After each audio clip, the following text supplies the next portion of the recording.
বিহাৰী ধানৰ খেতি এবাৰ পৰা নকৰো বুলি আৰু ৰঞ্জিত ধানৰ খেতি কৰিম বুলি আজি আমাৰ এয়া কঠীয়া পাৰিব লৈছে 6 কেজি কঠীয়া আনিছো 6 বিঘা মাটিৰ কাৰণে গৰু এহাল নোহোৱাৰ দুখত এনেকৈ মই টানিব লগা আছে বেচেৰাটো যোৱাকালি ৰাতি 9 মান বজালৈকে ধুনীয়াকৈ মটৰৰ পানী পাইপ দি থলে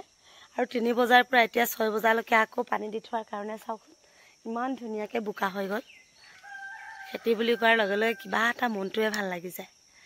25 দিনৰ ভিতৰত যেহেতু ৰঞ্জিত কঠীয়া ৰুব লাগে সেই 25 দিনৰ ভিতৰত আৰু বহুত ধাৰাখাৰ বৰষুণ দিলেও হয় মাটিখিনি সব সহায় থৈছো এডোখৰ আমাৰ নিজৰ মাটিডোখৰ কিন্তু আমাৰ নিজৰ মাটিডোখৰত এবাৰ খেতি নকৰো খুৰীহেতৰ যিখিনি মাটিত আমি সৰিয়হ কৰিছিলো তাতে এবাৰ ৰঞ্জিতখিনি লগাম আৰু এই মাটিডোখৰত আলু লগাবৰ কাৰণে আগতীয়াকৈ সহায় থৈছো তেতিয়া হয় আগষ্ট বা ছেপ্টেম্বৰত আমি বিলাহী আলু লগাম আৰু ভাগৰ লাগিছে না হ'ব আহা হলেচোন বুকা তুমি ব্ৰাছ কৰিলা এই বাঁহজোপা এনে ৰুই দিয়া হল দেই এজোপা বাঁহ কাটি দিবা শুনো এজোপা কাটি দিবা এজোপা নেলাগে বাৰীখন ধ্বংস কৰি দিব এজোপাই হয় না শেষ হৈ যাব এজোপা কাটিয়ে দিবা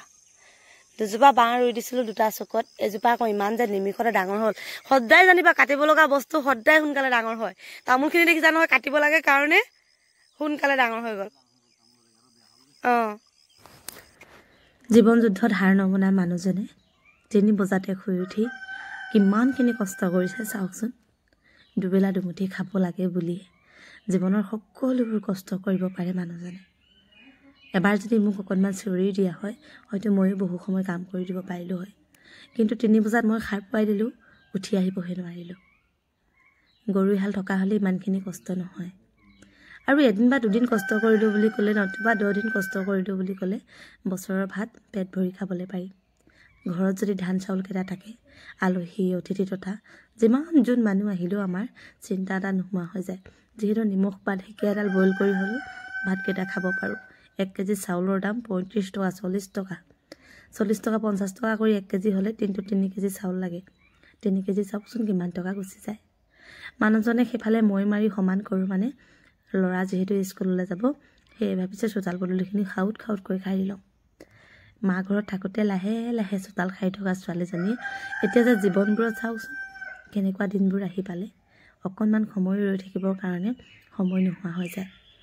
যোৱাকালিয়ে অনুৰাগৰ কাৰণে অকণমান পাচলি থৈ দিছিলো যাতে সোনকালে স্কুল খাই যাব বুলি মই আকৌ সেইখিনি খাব মন নোযোৱা দেখি ৰঙালাও কেডালমান আনি অকণমান বিলাহী আৰু আলুত ভাজি ললো বহু দিনৰ মূৰত মানে এমাহমানৰ মূৰতে কণ্ট্ৰলৰ চাউলৰ ভাত কেটা খাইছো আমি 9 কেজি চাউল পাওঁ সেয়ে কেইবাদিনো গুচি যায় আৰু যোৱাকালি মানুহজনে আনি দিলে আৰু আজি খাব লৈছো কণ্ট্ৰলৰ চাউলৰ ভাত কেটা নেখাওঁ যিহেতু সেয়ে ইমান খোৱাদো নাপাওঁ দুখন বিছনা উঠাব লগা হৈছে ভাইটি আছিলে সেই অনুৰাগ আৰু ল'ৰাটোৱে ক'লে মই আৰু মানুহজনে সেয়ে বিছনাকেইখন খাউত কৰি অনুৰাগ স্কুল যোৱাৰ আগতে চাফ চিকুণ কৰি মেলি লৈছো আজিৰ পৰা আমাৰ ঘৰলৈ মিস্ত্ৰীও আহিব আৰু বহুদিন হল নহয় 15-20 দিন মানে হল কাম নকৰা আগফালৰ বাজবুটখিনি যিখিনি ছাদ দিবলৈ আছিলে সেইখিনি দি ললো বুলি ক'লে আৰু আজৰি হৈ যাম 5000 টকা এটা আগতীয়াকৈ দি থৈছিলো মামা 5 দিন কাম কৰিলে আৰু 5 দিন সম্পূৰ্ণ কৰি দিলে বুলি ক'লে ঘৰখনৰ কাম কাজ আৰু এতিয়া সামৰি